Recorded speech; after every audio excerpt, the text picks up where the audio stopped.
Que meu Senhor os abençoe a todos nesse dia, a todos os irmãos e irmãs, a todas as igrejas, a todos aqueles que pela primeira vez se congregam, aos que pela primeira vez também se agregam ao ensinamento. Uma saudação com muito carinho e o Deus do céu abençoe a todos grandemente. Que nosso Deus sempre esteja ao nosso lado. Que Deus ouça nossos clamores, nossas orações. Que Deus olhe sempre nossa vida, nosso coração, porque Ele é o único ser que nós temos, que nos ajuda, nos consola. É o único apoio que nós temos. O único ser que pode nos ajudar, nosso Deus. Deus está em toda a parte e Ele observa a toda a humanidade. E que formoso seria que toda a humanidade conheça a esse Deus, que todas essas pessoas do mundo conheçam esse Deus maravilhoso que nós estamos desfrutando. Nosso Deus verdadeiro que fez o céu, a terra ou o universo, nos governa. Portanto, que nesse dia, como todas as vezes, alegres e contentes para ler, para aprender, para meditar e analisar muitas coisas e para que nossa vida espiritual cresça.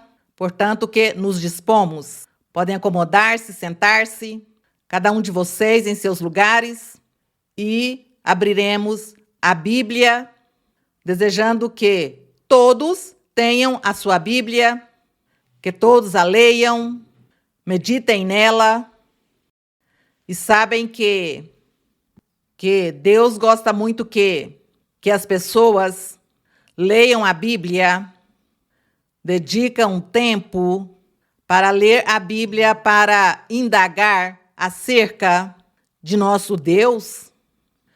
Deus se agrada disso e Deus abençoa as pessoas que fazem essa ação, esse trabalho de dedicar um tempo, uns minutos, para ler e meditar em Deus. Porque aqui está este livro, Bíblia, chamado Bíblia, tem muitos mistérios, está todos os segredos e todas as coisas que Deus tem permitido desde a criação até o dia de hoje e seguirá até o fim de todas as coisas. E essa palavra que está aí, esses escritos, onde encontramos histórias, narrações, eventos, acontecimentos bons, os acontecimentos que produzem alegria, outros produzem tristeza, mas que todos trazem um ensinamento. E nós aprendemos. Aprendemos a fazer as coisas bem, aprendemos a escolher nosso caminho, a escolher o caminho do bem ou o caminho do mal. Mas nós que amamos a Deus, escolhemos sempre o caminho do bem. E esse livro formoso nos ensina tantas coisas, nos ensina muitas estratégias da maneira como nós podemos nos defendermos de todas as vicissitudes, de todas aquelas coisas que nos acontecem no mundo, de todo o bom, o mal, tragédias, dias maus, dias de angústias, de tristezas, de afãs. E tudo isso nós o aprendemos nesse livro maravilhoso. Como desenvolvermos, como fazer para nós evitarmos sofrimentos, evitar angústias e tristezas. Todo ser humano tem direito e liberdade para ter acesso à Bíblia. Qualquer momento difícil que vocês vivam, tristeza, amargura, abram a Bíblia, leiam um parágrafo, uma porção da Bíblia e feche seus olhos e invoque a Deus, a esse Deus que fez os céus e a terra, a esse Deus que está escrito aí na Bíblia, a Ele tem que clamar. Se você o faz com fé, segurança, confiando que Deus vai ouvi-lo, que Deus vai escutá-lo, pois Deus vai abençoá-lo. E Deus tirará você de todas essas angústias e perigos que você se encontra, quem quer que seja, porque Deus nos ama a todos e Deus tem misericórdia de todos os seres.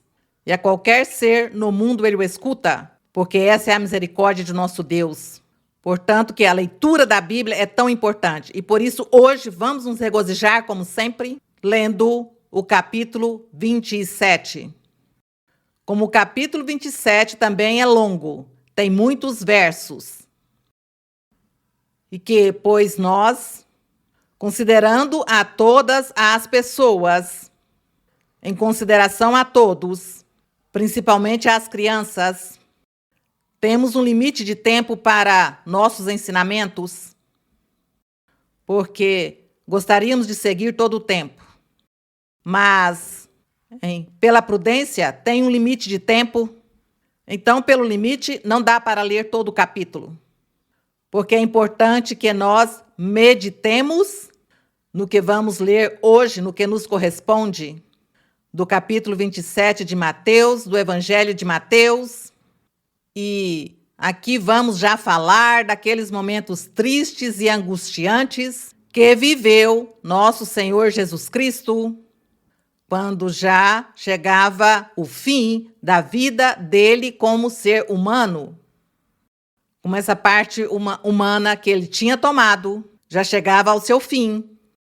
Mas ele sofreu muito as dores, sofreu em sua carne todas essas coisas, como sofre qualquer ser humano. Porque ele queria dar-nos exemplo do que é sofrer, do que é suportar, o que é confiar em Deus e seguir em frente, e logo também o que é triunfar. Porque depois das tribulações vem o triunfo por parte do Senhor. Quando nós somos fortes e valentes e passamos todas as provas, o Senhor passou muitas provas dolorosas. E é a isso que hoje nos corresponde ler, então estejamos atentos na leitura. Capítulo 27, então diz assim, no verso 1, e como lhes dizia, que como tem muitos versos, que não vou ler todo o capítulo, vamos até onde conseguirmos, segundo o horário que temos.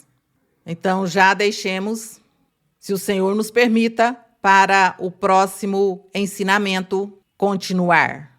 Mas hoje diz, e chegando amanhã, todos os principais sacerdotes e os líderes judeus formavam um conselho contra Jesus para o matarem.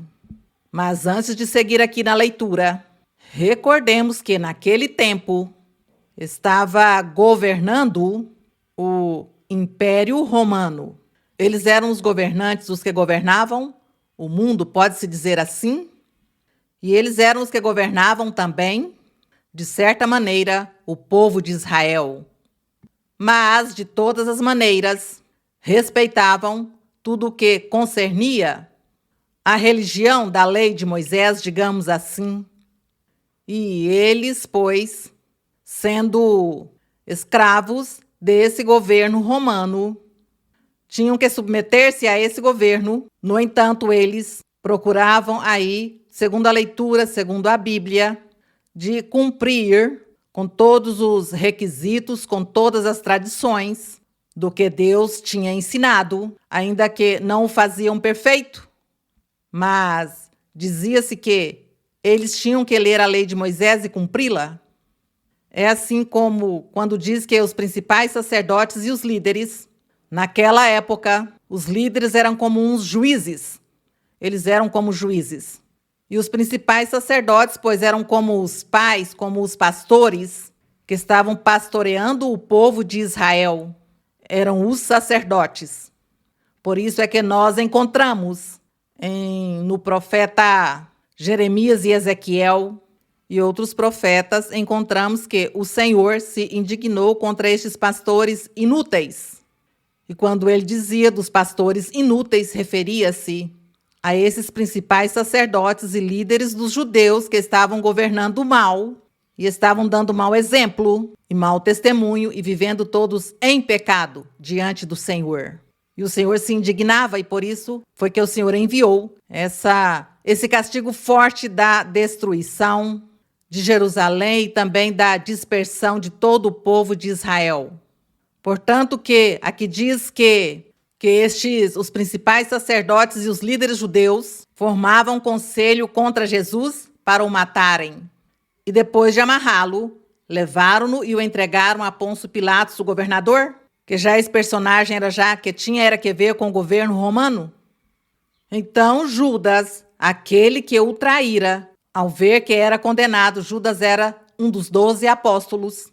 Ao ver que Jesus havia sido condenado, sentiu remorso e devolveu as 30 moedas de prata aos principais sacerdotes e aos anciãos, dizendo: pequei, traindo sangue inocente.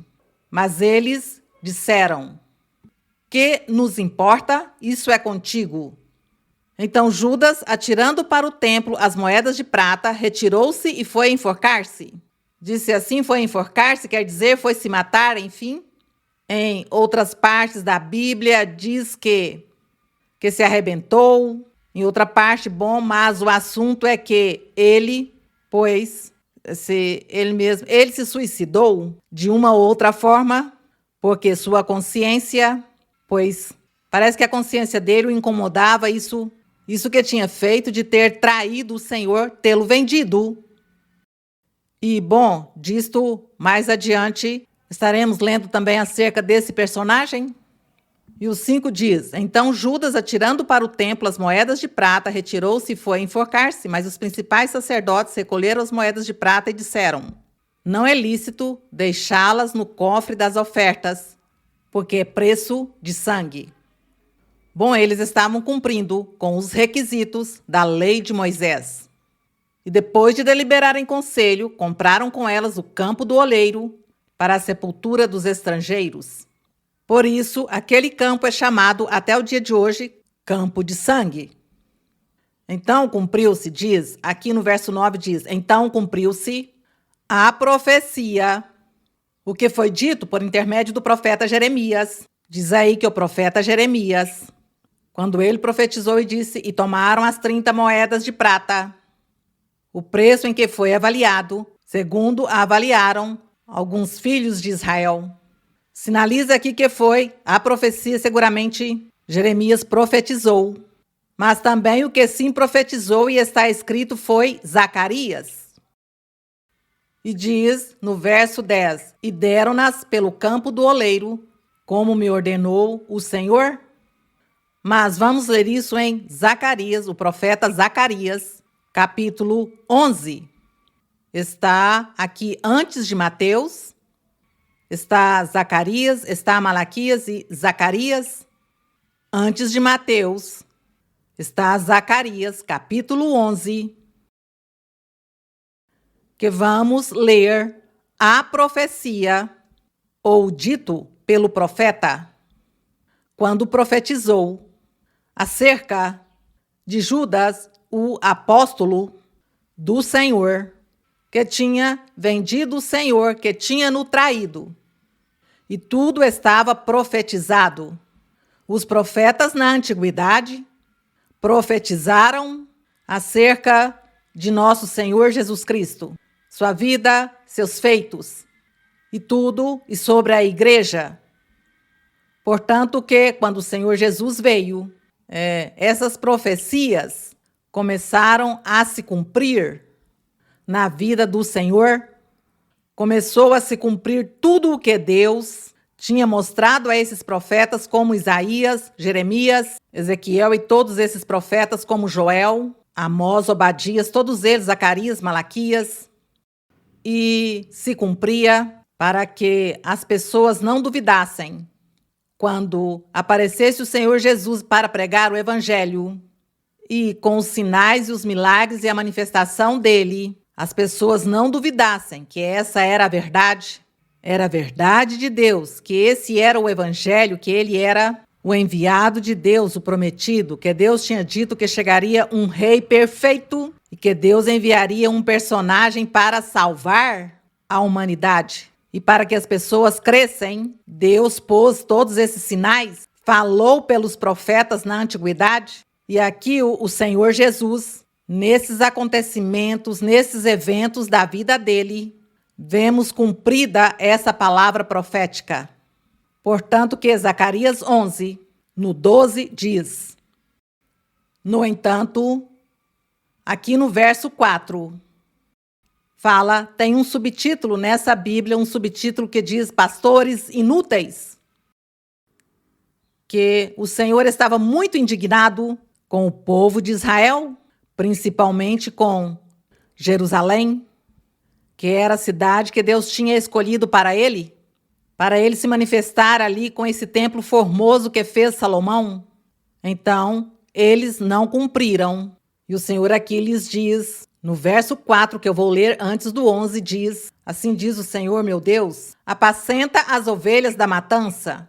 Aqui o Senhor estava falando e dando ordem a alguém, a um personagem. Apacenta as ovelhas da matança. Pois as ovelhas da matança, esse personagem que Deus disse que as apacentasse, pois era o Senhor Jesus Cristo, que ele dizia: todas as ovelhas se perderam, o povo falhou, o povo pecou, teve a destruição, muitas mortes, e destruiu-se o povo, acabou-se tudo, acabaram-se os profetas, acabaram-se os reis. Nesse povo já não tornou a mencionar dessa forma de manifestar-se Deus entre o povo de Israel. Então, aqui o Senhor já estava profetizando todas essas coisas e dizendo que os pastores, os dirigentes, nunca tinham pastoreado bem suas ovelhas. E diz no verso 5, cujos diz a essas ovelhas da matança, compradores as matam e não se têm por culpados, e ele que as vende diz: bendito seja o Senhor, porque me enriqueceu, e seus pastores têm piedade delas. Assim que o Senhor começa a falar sobre a situação precária desse povo, sobre seu pecado, sobre a maldade que fizeram. E diz aqui no verso 7, diz para o Senhor: apacentai, pois, as ovelhas. Porque aqui essas profecias sim eram para a época do Cristo Jesus, porque o Senhor Jesus começou a apacentar as ovelhas desde que ele começou a trabalhar seu ministério aos 30 anos, diz a Bíblia. Começou seu ministério, começou a apacentar as ovelhas, e até o dia de hoje e até o fim, o Senhor continuará apacentando aqueles que se disponham de coração para crer nele, confiar nele, porque é o ser que Deus pôs, porque Deus quis assim. Deus se fez carne e viveu, habitou na terra com os humanos, para ele demonstrar aos humanos que sim, pode-se obedecer e pode-se agir e proceder para fazer as coisas bem. Então, o Senhor, todas essas profecias estavam nas dizendo desta vez esse profeta, que ele nem entendia o que estava profetizando, mas Deus sim sabia o que era, que ele estava falando a Cristo Jesus. Por isso diz: apacentai, pois, as ovelhas destinadas ao matadouro, certamente as mais pobres do rebanho, e 2 cajados tomei para mim, a um dei por nome graça e a outra ataduras. Bom, aí começa a dizer tudo o que o Senhor fez realmente. E aqui no verso 10 diz: tomei logo meu cajado chamado graça e o quebrei para romper minha aliança que eu fizera com todos os povos. Aqui já estava falando o Senhor que ele iria romper uma aliança. E essa aliança que ele estava falando aqui que iria romper era a lei de Moisés, essa aliança que Deus tinha feito com Moisés, não tanto com Moisés, uma aliança que Deus fez com Abraão. Então, com Moisés, deu-lhe a lei, e o Senhor lhe falou de tudo que ele iria fazer com um povo, mas, como não cumpriram essa aliança, tinham que desfazê-la, destruí-la, tirá-la. E por isso diz que essa aliança o Senhor a tirou, diz: tomei meu cajado graça, que refere-se ao evangelho de Cristo Jesus, e o quebrei para romper minha aliança, tirar a lei de Moisés, que eu fizera com todos os povos. E foi quebrado naquele dia. E assim conheceram os aflitos do rebanho, que me observavam, que era a palavra do Senhor. Aqui está o Senhor Jesus Cristo falando. Diz: e disse-lhes: se vos parece bem, dai-me um salário, e se não, deixai-o. E pesaram por meu salário 30 moedas de prata. Aí está a profecia do que Judas Iscariotes fez de vender o Senhor por 30 moedas. Então aqui estava profetizado já. E por isso diz aqui, o Senhor diz: pesaram por meu salário 30 moedas de prata. E me disse o Senhor: ponha o tesouro, belo preço em que foi avaliado. E tomei as 30 moedas de prata e as joguei ao tesouro na casa do Senhor? Assim o Senhor falou por este profeta, muitos séculos atrás, de Cristo Jesus, antes dele. E isto se cumpriu aqui com o Senhor. Retornemos aqui a Mateus. Aqui em Mateus, quando diz que Judas, então, vendeu o Senhor e lhe deram as 30 moedas de prata. Aí está o cumprimento da palavra do Senhor. Aí estava a referência onde os profetas tinham falado muitos séculos antes, e aqui estava se cumprindo. Para que as pessoas não duvidassem, para que as pessoas não duvidem e digam que isso é uma mentira, que Jesus foi aparecido, que ele foi um homem comum, normal, que ele foi, sim, simplesmente um profeta e já nada. Assim, o mundo, muitas pessoas têm esse conceito de pensar que o Senhor Jesus não é um personagem, que ele não é Deus. Que tristeza que as pessoas não leem a Bíblia para se informar. Não disponha seu coração a Deus, nem crê nem confia nele, para que Deus os ensine, porque Deus é o que ensina os caminhos. É Deus que nos ensina o caminho e Deus o ensina a um coração disposto, um coração humilde e simples. Deus não o menospreza e lhe ensina seus caminhos. E lhe diz, eu te ensinarei o caminho. Assim que as coisas são dessa maneira. Lê e verás que aprenderás. Lê e verás que abrirei teu entendimento para que entendas, compreendas e aprendas. E escolhes o caminho em tua vida, o caminho que tu tens que seguir. Então aqui no verso 10, aí vemos que diz que essas 30 moedas deram-nas para o campo do oleiro, como Deus tinha ordenado nesse profeta Zacarias. Agora seguimos no verso 11. Diz, Jesus, pois, estava de pé diante do governador, e este o interrogou, dizendo, és tu o rei dos judeus? E Jesus disse-lhe, tu o dizes. Notemos também algo, ou falemos ou meditemos sobre algo, que o último rei em Israel foi Zedequias, creio. Zedequias foi o último rei que houve em Israel. E depois dele, até Cristo Jesus, diz a Bíblia e a história que passaram 430 anos. Creio. Não sei se contam os 70 anos que ficaram na Babilônia. Não sei se tem que contá-los. Quem sabe esteja um pouco enganada, mas se não se contaram, então foram mais de 430 anos que duraram essas profecias, ou mais, porque essas profecias estavam escritas há muito tempo atrás. E nesses 430 anos, até que veio Cristo Jesus, não teve reis em Israel, porque o povo foi levado, escravos, prisioneiros, pode-se dizer, foram espalhados. E já vieram uns impérios para governar o mundo, e esses impérios se encarregavam de governar todas as pessoas.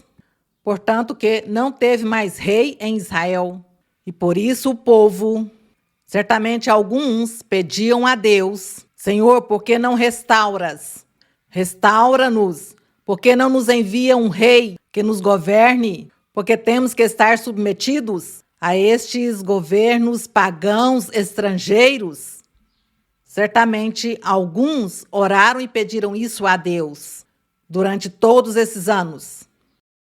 E por isso, quando o Senhor já tinha falado por Isaías que iria enviar um rei perfeito, o Senhor falava ao povo que viria um rei perfeito, que tal as pessoas seriam muito felizes, que as pessoas, as que tivessem o coração como um deserto sem água, que teriam felicidade, que sairiam torrentes de água, pois o Senhor falando em termos espirituais, simbólicos, e o povo pensou que era literal, físico, que viria esse rei para governar novamente como antes. Mas não era assim. Quando o Senhor Jesus apareceu, João Batista começou a pregar e a dizer, o reino dos céus está próximo. já vem o rei. Já vem o rei que Deus porá para vocês, para o povo. Chega seu rei, preparem-se. Preparem os corações, arrependam-se. Busquem a Deus. Peçam perdão, porque vem esse rei. Está próximo. Já vem, após mim vem, dizia João. E todos felizes, pensando nesse rei. E estavam esperando ao rei. Assim que o Senhor Jesus aparece e começou a pregar, também o reino dos céus chegou, está aqui, e é semelhante a isto, aquilo, e o Senhor começou com parábolas a ensinar a todos sobre o reino dos céus.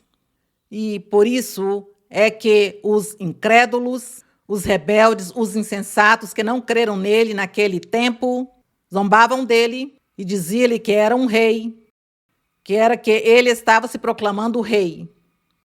E também aqueles governantes estrangeiros, como os do Império Romano, pois também tinha como inveja e ciúme de como assim, pois iria levantar um rei em Israel, principalmente ali na tribo de Judá, em Jerusalém, que era a capital. Portanto, por isso teve muitos inimigos dentro do mesmo povo de Israel e inimigo dos de fora. E aqui, por isso, esse personagem governador, que era dos romanos, pergunta ao Senhor Jesus: és tu o rei dos judeus? E o Senhor disse-lhe: tu o dizes. O Senhor não lhe respondeu, não lhe disse: sim, eu sou. Não lhe disse: não, não sou. Não lhe disse isso o Senhor. Disse-lhe: tu o dizes. Ao bom entendedor, para uma pessoa que compreende, pois estava lhe dando uma resposta afirmativa. E diz no 12: e sendo acusado pelos principais sacerdotes e pelos anciãos, nada respondeu. Pilatos então disse-lhe: não ouves quantos testificam contra ti? Mas Jesus não respondeu nenhuma palavra, de tal modo que o governador admirou-se muito. Ora, no dia da festa, costumava o governador soltar ao povo um preso. No povo de Israel, recordemos que estava a Páscoa, que Deus tinha ordenado celebrar todo ano a Páscoa. Que nisso também, um dia desses, nós vamos tirar um tempo para buscar a simbologia e a ilustração do que significavam todas as festividades que Deus tinha ordenado a Moisés, todas as festas e todas as coisas, móveis e utensílios usados em todas estas festas, em todas aquelas coisas que Deus ensinou que tinham que fazer. Tudo isso tinha um simbolismo, que era uma ilustração, que era a sombra do que viria no futuro aos seres humanos que crescem em Cristo e que se convertessem a Ele no Evangelho. Então, isso será muito formoso também, nós olhar essa parte, esse aspecto, porque aí nós vamos nos apaixonar muito de nosso Deus. Então, entretanto, diz que o Senhor tinha ordenado uma festa a Páscoa todo ano, que essa Páscoa simbolizava. Diz que na Páscoa tinha que sacrificar um cordeiro, perfeito, sem defeito, e que com o sangue tinha que aspergir no povo para que fossem limpos do pecado. E isso faziam cada ano. Então, estava simbolizando a Cristo Jesus como o cordeiro pascual, que ele era como o cordeiro que iam sacrificar. E o seu sangue, já derramado na cruz do Calvário, ia servir para limpar os pecados de todo aquele que crê no Senhor e confia nele e segue para sempre a vida do Senhor. Então, o Senhor Jesus era essa representação da Páscoa. Portanto, que diz, ora, no dia da festa, que era a Páscoa, o governador diz que costumava soltar um preso. Diz, e tinham então um preso famoso chamado Barrabás. Estando, pois, eles reunidos, perguntou-lhes Pilatos: a quem queres que eu vos solte, Barrabás ou Jesus chamado o Cristo? O Cristo significa rei. A Jesus chamado o rei. Porque sabia que por inveja haviam-no entregado. Esse Pilatos, romano, dizia que por pura inveja foi que entregaram a Jesus. Porque como ele diz que é rei, pois os outros têm inveja do reinado. E diz, e estando ele assentado no tribunal, sua mulher mandou dizer-lhe, a mulher do governador, não tenhas nada a ver com esse justo, porque hoje em sonho muito sofri por causa dele. O que vos parece? Que o Senhor deu sonhos à mulher ou esposa desse governador romano. Deu-lhe sonhos o Senhor nosso Deus e lhe revelou que o Senhor Jesus Cristo era um homem justo, que ele era o enviado, que ele estava ali, enviado por Deus para fazer o trabalho. Então, ela sim entendeu, compreendeu esse sonho, essa revelação, de tal maneira que ela se angustiou tanto e por isso lhe disse, ao esposo, disse-lhe, tenha muito cuidado. Tenha cuidado, ele é um justo. Veja, em sonhos eu não pude dormir, veja o que padeci em sonhos isso. Mas os principais sacerdotes e os anciãos persuadiram a multidão que pedisse Barrabás e que fizesse morrer Jesus. Então o Senhor revelou a essa mulher que se esse governador sentenciasse o Senhor à morte, pois sobre ele recairia a culpa. Seu sangue recairia sobre ele, e então viria o castigo para ele. Então, por isso a esposa, Deus lhe deu esse sonho. E ela disse a ele, cuida-te, não te metas nisso, por favor. Não intervenhas, não tomes decisões que não são. No entanto, diz que os sacerdotes e todos aqueles que pertenciam ao povo de Israel, os mesmos que eram do Senhor, os mesmos irmãos do Senhor Jesus. Eles foram os que o sentenciaram, o condenaram.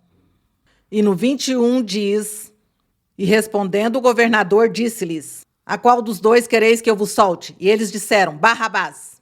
Disse-lhes Pilatos, que farei, pois, de Jesus chamado Cristo? Disseram-lhes todos, seja crucificado. E o governador disse-lhes, que mal fez ele? Mas eles clamavam, seja crucificado. Vendo Pilatos que nada conseguia, vou no 24. Vendo Pilatos que nada conseguia, mas que se formava um tumulto, tomou água e lavou as mãos diante do povo, dizendo, sou inocente do sangue deste justo.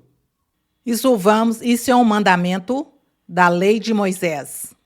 Esse mandamento Deus disse a Moisés em Deuteronômio 21:6. Vejamos Deuteronômio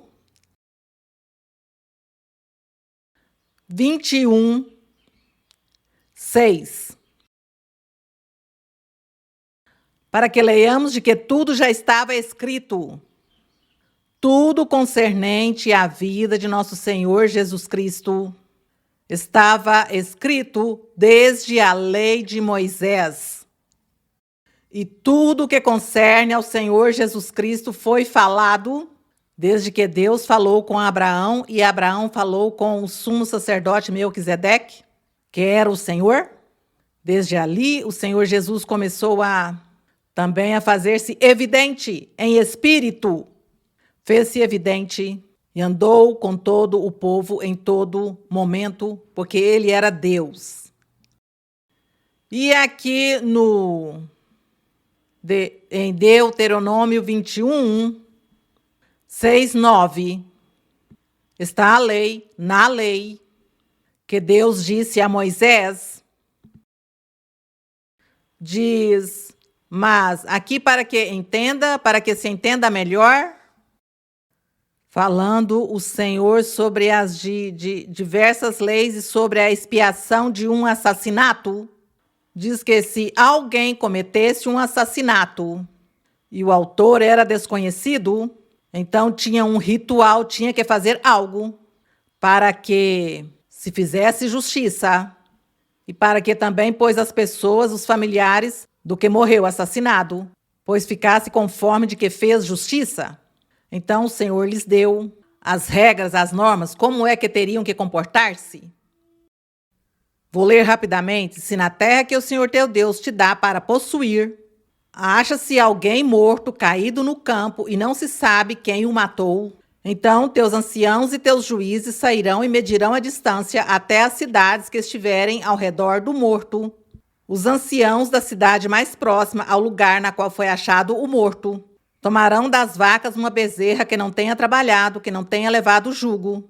E os anciãos daquela cidade trarão a bezerra a um vale sem cultivo e torrencial, que não tenha sido lavrado nem semeado, e quebrarão o pescoço da bezerra ali no vale. Então virão os sacerdotes, filhos de Levi, porque a eles escolheu o Senhor teu Deus para que o sirvam e para bendizer o nome do Senhor. E pela palavra deles toda disputa e toda ofensa serão decididas. Todos os anciãos da cidade mais próxima ao lugar no qual foi achado o morto lavarão as mãos, diz. Todos os anciãos lavarão as mãos sobre a bezerra, cuja cerviz foi quebrada no vale, e pronunciarão estas palavras: nossas mãos não derramaram este sangue, quer dizer, nós não matamos essa pessoa que está aqui morta, este homem, era um homem, porque os homens eram os que estavam sempre lá fora, nunca as mulheres. A este homem, então diz, nossas mãos não derramaram este sangue, não cometemos esse crime, assim que somos livres, somos inocentes, nem nossos olhos o viram, diz.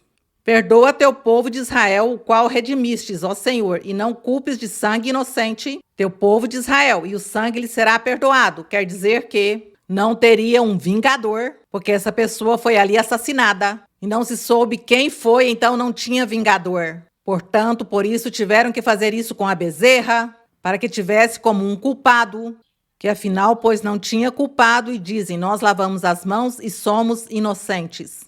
Diz, o 9, tu tirarás a culpa do sangue inocente do meio de ti, quando fizeres o que é reto diante dos olhos do Senhor. Então, era um regulamento de nosso Deus. Regulamento que aqueles personagens conheciam. Por isso é que aqui diz, já retornando aqui a Mateus, retornemos a Mateus 27 e 24, que diz, vendo Pilatos, que nada conseguia, mas que se formava um tumulto, tomou água e lavou as mãos diante do povo, dizendo, agora sim já entendemos, porque foi que ele lavou as mãos, não é?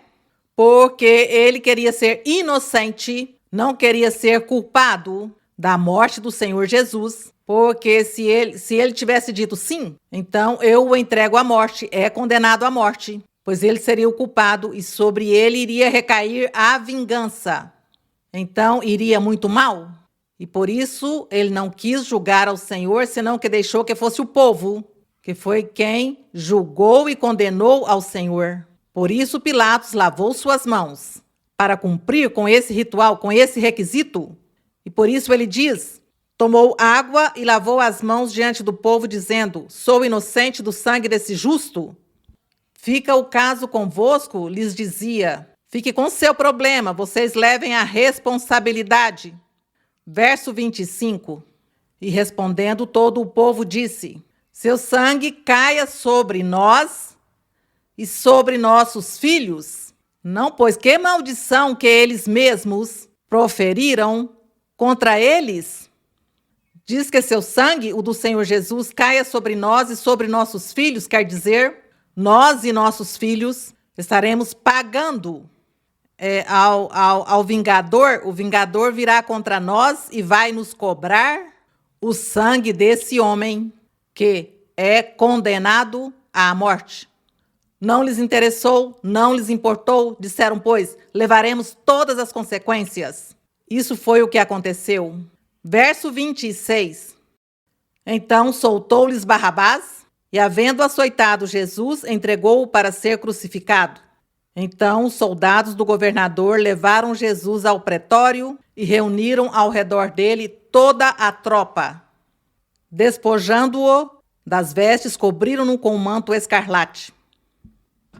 E tecendo uma coroa de espinhos, puseram-na sobre sua cabeça, quer dizer, zombaram do Senhor, porque o vestiram com as vestes de um rei, mas não com os elementos, nem com os materiais que pertencem a um manto, a uma coroa, senão que como zombando.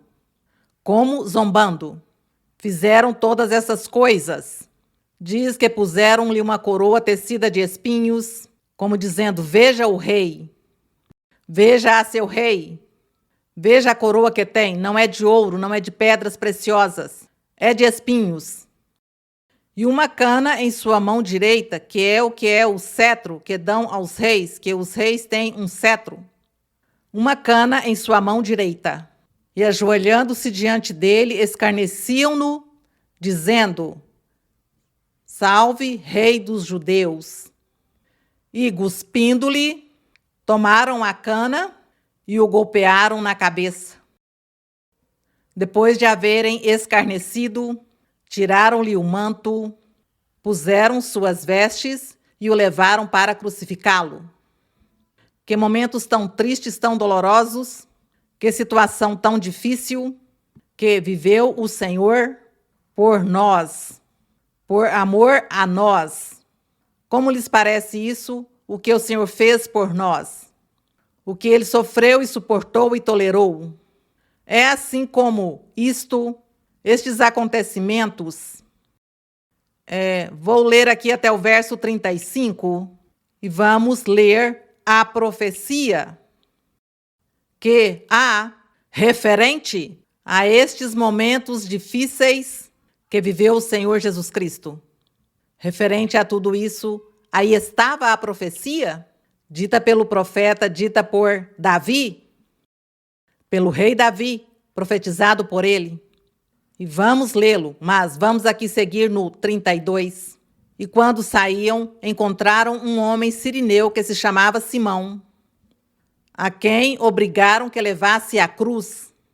E quando chegaram a um lugar chamado Gólgota, que significa lugar da caveira, deram-lhe a beber vinagre misturado com fel. Mas depois de prová-lo, não o quis beber. Depois que o crucificaram, repartiram entre si suas vestes, lançando sortes, para que se cumprisse a palavra profética, que diz: repartiram entre si minhas vestes e sobre minha roupa lançaram sortes, no Salmos 22. Agora vamos passar aqui aos Salmos 22, para ler a profecia desses acontecimentos que estamos aqui lendo. Acontecimentos tristes. Mas, de toda maneira o Senhor se glorificou e de toda maneira o Senhor o aceitou para demonstrar a nós, os humanos, tantas coisas: a fidelidade, a resistência, a perseverança, o amor a Deus, a obediência a Deus, submeter-nos a Ele, sofrer, porque depois vem o pagamento. E quando Deus dá o pagamento é algo maravilhoso, porque é algo que produz muita felicidade e que não é nada comparável, então, já com aqueles momentos tristes e difíceis de tribulação que se viveram na vida. Aqui no Salmos 22, profecia do rei Davi, que vamos olhar quantos séculos haviam passado quando profetizou o rei Davi, que ele foi como o primeiro rei, segundo rei em Israel. E ele profetizou acerca dessa situação que o Senhor viveu. E vamos ler o Salmos 22, que diz: Deus meu, por que me desamparaste? Quem disse isso? Quem? O Senhor Jesus Cristo. Agora sim vamos entender os Salmos 22, porque antes líamos os Salmos 22 e não o entendíamos. Mas agora sim vamos entendê-lo, porque é que esses Salmos falam dessa situação que o Senhor Jesus viveu, do que acabamos de ler. E diz: Deus meu, por que me desamparaste? Sim, aparentemente, nosso Deus desamparou ao Senhor nesses momentos, porque ele queria que tinha que cumprir essa aliança, tinha que cumprir isso que ele tinha projetado para poder entrar, para reinar e governar seu povo novo, sua igreja. Que formoso é também isso. Mas vamos ler, diz: porque está tão longe de minha salvação e das palavras de meu clamor. Então se vê que o Senhor Jesus Cristo esteve orando e clamando ao Pai para que Ele desse forças e o ajudasse a tolerar e a suportar essa tribulação tão grande que ele estava vivendo aí nesses momentos. O 2, Deus meu, clamo de dia e não me respondes, e de noite e não há repouso para mim? Mas tu és santo, tu que habitas entre os louvores de Israel. Em ti esperaram nossos pais, esperaram e tu os livraste. Os pais que se referiam Isaque, Jacó, os 12 filhos de Jacó, eles eram os pais. Diz, em ti esperaram nossos pais, esperaram e tu os livrastes, clamaram a ti e foram livres, confiaram em ti e não foram envergonhados, lhes diz. E diz o Senhor, eles não foram envergonhados, entretanto tu neste momento estás permitindo que eu seja envergonhado, humilhado. Diz o 6, mas eu sou verme e não homem. Sou opróbrio dos homens e desprezado do povo. Aí estava o Senhor falando, desprezado do povo. Acabamos de ler que diz que todo o povo, todos começaram a gritar, seja crucificado, seja crucificado. Diz o verso 7, todos os que me veem zombam de mim, torcem os lábios, meneiam a cabeça dizendo, confiou no Senhor, livre-o ele, salve-o, pois nele tem prazer. Mas tu és o que me tirou do ventre, que me fizeste confiante desde que estava no seio de minha mãe. Sobre ti fui lançado desde o seio, desde o ventre de minha mãe, tu és meu Deus. Não te afastes de mim, porque a angústia está perto, porque não há quem ajude. O Senhor se sentia só nesses momentos. Sentiu-se só o Senhor. E assim aconteceu, porque diz que até seus apóstolos se foram, todos fugindo de medo, do susto. O 12. Muitos touros me rodearam. Claro que sim, todos os touros, todos aqueles enfurecidos, os sacerdotes, todos aqueles governantes, os anciãos e todos os governantes romanos, humilhando-o também. Diz o 12, muitos touros me rodearam, fortes touros de Bazã me cercaram. Abriram sobre mim sua boca, como a de um jovem leão que ruge. Estou derramado como água, e todos os meus ossos se desconjuntaram. Meu coração fez-se como cera, derretendo-se no meio de minhas entranhas. Como um vaso secou-se meu vigor, e minha língua se pegou ao meu paladar, e me puseste no pó da morte. Tudo isso o Senhor estava sofrendo. Todas essas coisas não estão escritas aí no Evangelho? Quem vai escrever os pensamentos e o sentir de uma pessoa? Mas o Senhor aqui, muitos séculos atrás, já o havia dito, já o havia vivido, e aí estava orando ao Pai do sofrimento. Então, todas essas coisas o Senhor estava vivendo. No verso 16 diz, porque cães me rodearam. Cães. Diz, em bando de malfeitores me cercou. Todos eram maus. Perfuraram minhas mãos e meus pés. Posso contar todos os meus ossos. Eles me veem e me observam. Repartem, leiam o verso 18. Repartem entre si minhas vestes e sobre minha túnica lançam sortes. Tudo isso aconteceu? Contam-no aí o evangelista? Contam-no todas as pessoas que viram, que foram testemunhas de tudo o que aconteceu, sucedeu? Palavra profética do Senhor de muitos séculos e séculos atrás. E no 19 diz, mas tu, Senhor, não te afastes, fortaleza minha, apressa-te em me socorrer. Isto, além de nós lermos isso que o Senhor viveu e que ele sentiu e a oração que ele fez ao nosso Deus. Essa oração nos ajuda a nós a aprender a orar e a aprender a pedir ao nosso Deus com palavras reais. Com a prática, ser práticos, falando ao Senhor as coisas, para que Deus tenha misericórdia. Veja que tudo isso nos serve a nós de exemplo, a forma de orar e a forma de ir, também tocar e sensibilizar o coração de Deus. E aqui ele diz, salva-me da fauce do leão. O leão é o diabo? Veja, diz, livra minha alma da espada, das garras do cão a minha vida. Da fauce do leão, o mesmo diabo, livra-me dos chifres dos búfalos. que são todas essas pessoas enfurecidas, mas corrupta, que vinha contra ele, que destruíram contra ele, nesses momentos, diz no 22, anunciarei teu nome aos meus irmãos, glória ao meu Senhor. Ele, lembrando de todos nós, porque nós somos seus irmãos, anunciarei teu nome aos meus irmãos e no meio da congregação te louvarei, glória a nosso Deus, porque assim é que o Senhor está no meio da congregação, está o Espírito Santo e Ele nos incentiva e nos ensina a louvar a Deus, a cantar a Deus, a orar a Deus, a glorificá-lo. Então aqui está se cumprindo onde diz, no meio da congregação te louvarei. E veja de que maneira. Claro, enviou o Senhor o Espírito Santo, e o Espírito Santo está conosco, é o mesmo Deus. Então está aí cumprindo-se essa palavra profética, louvando a nosso Deus. O 23, vós que temeis o Senhor, louvai-o. Todos vós, descendência de Jacó, glorificai-o. E temei-o vós toda a descendência de Israel, porque não menosprezou nem desdenhou a aflição do aflito, senão que Deus o que fez foi escutar ao aflito e estender-lhe a mão e ajudá-lo. Diz, nem dele escondeu seu rosto, porém quando clamou a ele, escutou-lhe. Diz no 25, de ti procede meu louvor na grande congregação, na igreja, a igreja do Senhor. Meus votos pagarei diante dos que o temem. Comerão os humildes e serão saciados. Louvarão ao Senhor os que o buscam.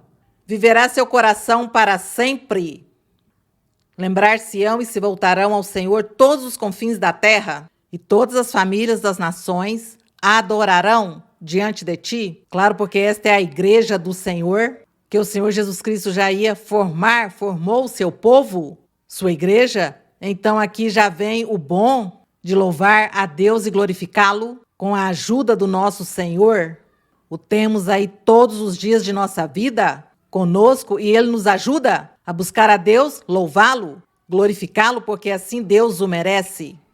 O 29 diz, comerão e adorarão todos os poderosos da terra e se prostrarão diante dele todos os que descem ao pó. Todos estarão prostrando-se e humilhando-se diante de nosso Deus. Os poderosos, os grandes do mundo, terão que se humilhar e reconhecer a Deus, pedir-lhe perdão. Quem sabe haverá tempo de que Deus os perdoe, mas eles sim, essa profecia se cumprirá, de que terão que estar um dia na presença. Eu penso que desde já, Deus pôs muitos e os humilhou e os prostrou. E assim as pessoas dizem que não creem em Deus, um dia terão que pedir perdão e misericórdia, prostrar-se e pedir perdão. Assim seja na outra vida, terão que fazê-lo. E diz aqui, o verso 30, diz, a posteridade o servirá. A posteridade, a igreja, os futuros, as pessoas do futuro que seguem na igreja, porque o Senhor se encarregará de formar sua igreja, seu povo, uma igreja perfeita, assim o prometeu. E por isso diz, a posteridade o servirá. A nosso Deus, diz, isso será falado do Senhor até a geração vindoura. Até o fim do mundo será contado essa história, estas vivências, esta Bíblia, este livro. Será até o último, até o fim do mundo que virá essa palavra de Deus para ser lida e ouvida por muitos. E diz, virão no 31, virão e anunciarão sua justiça às gerações que ainda não nasceram. Diz, anunciarão que o Senhor fez todas essas coisas, que sucederam todos esses acontecimentos e que meu Senhor, meu Rei, nosso Rei, que está hoje reinando em nossas vidas, reinando em nossos corações, Ele está reinando. Ele é o Rei perfeito que Deus tinha anunciado desde a antiguidade. E aqui estamos lendo. Os eventos faz 2000 anos ou mais. Aconteceu. E estamos lendo. Veja que nos consola este Salmos 22, que ainda que narra o sofrimento dele, no entanto, está também falando para o futuro. Glória a nosso Deus. Agradecemos a nosso Deus. Até aqui deixamos a leitura, porque, por falta de tempo, deixamos para o outro ensinamento a continuação. E vamos orar ao nosso Deus, louvar ao nosso Deus, a glorificá-lo, porque somos congregação e o Senhor prometeu, nosso Deus prometeu que o Senhor estaria conosco, adorando e louvando e glorificando ao Eterno, ao que fez os céus e a terra. Vamos orar, Pai Santo, Pai Celestial, Eterno Deus, louvado o teu nome e glorificado para sempre. És grande e justo. Tua misericórdia é tão grande, Senhor. Obrigada, Senhor. Obrigada, Senhor, por ter nos chamado para seguir neste caminho. Obrigada por ter nos deixado este livro chamado Bíblia. Porque tudo o que está escrito nele, neste livro, tudo é verdade, Senhor. O temos vivido, o temos experimentado. Estamos vivendo a realidade dos Escritos. Porque aí fala muitas coisas, que o Espírito Santo se move, que tu fazes milagres, que fazes curas, sinais, prodígios, nos falas, nos guia, nos orientas. E isso estamos vivendo? Está se cumprindo? Como vamos dizer que este livro diz mentiras? Não, os mentirosos são aqueles incrédulos, rebeldes e duros de coração. Mas tua palavra é verdade. Estamos vivendo a Senhor e sabemos que tu existes, que Deus vives, que tu falas hoje e sempre. Porque tu és sempre o mesmo. Tens sido o mesmo desde que fizeste Adão e Eva. Desde que existe a eternidade. És o mesmo desde a eternidade até a eternidade, meu Senhor. Não temos palavras, Senhor, como expressar tua grandeza e o que tu és. Mas tu, nosso coração, sim, expressa muitas coisas e tu conhece nosso coração. Receba, Senhor, nosso louvor. Receba, Senhor, nossa admiração. Obrigada, Senhor. Ajuda-nos a seguir neste caminho e ajuda-nos a cumprir e obedecer tua vontade. Tua palavra, teus caminhos, queremos segui-los. E tu, Senhor, levanta pessoas, levanta homens e mulheres no futuro, cheios de ti, cheios do teu poder, para que continue pregando, Senhor, pregando tua verdade e teus caminhos, que são tão maravilhosos e tão formosos. Obrigada, Pai, no nome de teu Filho Jesus Cristo. Senhor, estendes tua mão que cura sobre as pessoas que estão doentes. Conheces a cada um, e tu ouves a oração de cada um quando te clamam por curas, pelos milagres.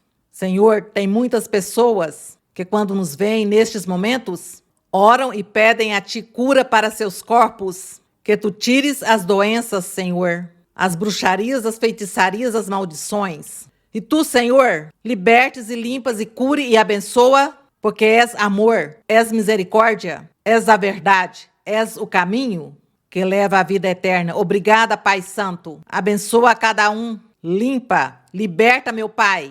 No nome glorioso de Cristo Jesus. Agradecemos a ti, Senhor. Obrigada por sua misericórdia. Unos brazos humildes se abrieron en la trágica cruz del Calvario. Unos brazos humildes se abrieron en la trágica cruz del Calvario para dar salvación a este mundo pecador y librarnos del mal que vendrá. Para dar salvación a este mundo pecador y librarnos del mal que vendrá. Unos brazos humildes se abrieron en la trágica cruz del Calvario. Unos brazos humildes se abrieron en la trágica cruz del Calvario para dar salvación a este mundo pecador y librarnos del mal que vendrá, para dar salvación a este mundo pecador y librarnos del mal que vendrá. Bendito é o nosso Deus. Agradecemos ao nosso Rei. Amem a Deus. E sejam reverentes, muito reverentes. E amem ao Senhor com todo o coração. E busquem ao Senhor. Tem que pedir a Deus que tire de nós muito materialismo, para que assim nós possamos triunfar e sermos abençoados por Ele. Que meu Deus os abençoe. Até breve. Para as crianças, um beijinho e um abraço para vocês. Deus abençoe.